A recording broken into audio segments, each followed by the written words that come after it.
His life was worth less than 4 bottles of water. This was the opening statement in the South Carolina versus Rich Child case. And the way it caught my attention, and I'm kind of triggered, feel like deja vu, it's crazy. Took some water. Give us back the water. Cyrus said, I took nothing. I didn't take anything. I didn't take anything. And they continued to verbally attack him, accusing him of stealing water. Interestingly enough, you look at that intricate camera system, Cyrus is telling the truth. He took nothing from that store that day.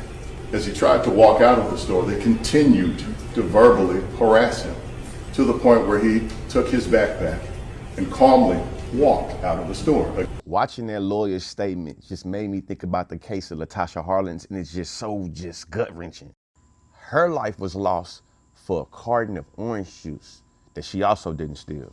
For me, the analysis in both of these cases is how anti-blackness is a byproduct of you coming into this country, and a lot of times the adultification of black children comes at the expense of their lives.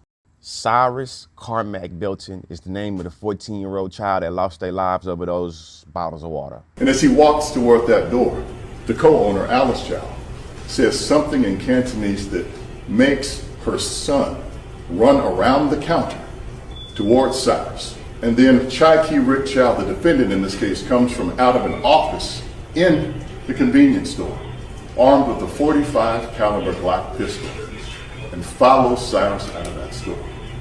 And then stating the obvious, we have two Asian store clerk owners who have a criminalizing understanding of black children that leads to them criminalizing their bodies so much that they become vigilant extensions of the law, and they believe they can be judge, executor, and jury. Han Nguyen wrote an article titled, "My Fellow Asian Americans, We Must Address the Anti-Blackness Rampant in Our Community. You only consider yourselves to be people of color when it benefits you." This is the opening line of the article. In a recent episode of HBO's Insecure, Molly, a comedian, Yvonne Orji, utters this line to an Asian man during a heated argument against racism. This statement is the crux of the conflict between how Asian and black Americans interact. While both are often shoved into that umbrella term people of color, their different relationships to whiteness mean that there are no automatic in solidarity. In fact, it's quite the opposite. The article also makes the argument that the myth of the model minority is always weaponized against black folks, and especially delegitimizing our resistance. The perception of Asians being the good minority is an image that began in the 1950s and 60s to hold the group as being the example of what oppressed peoples can achieve if they only work hard and cause no trouble. This was pure propaganda and doesn't tell the full story. Not all Asian Americans are successful and rich. In fact, we have the greatest income disparities in any other group. The false image is also harmful to our mental health and device that keeps us in their lane. But even worse, it's been weaponized against the black community to delegitimize their resistance and falsely demonstrate the system is fair since we are the so-called modern minority and are able to succeed. Cyrus walks out of the store, takes a right, slowly, and hears them yelling, running after him.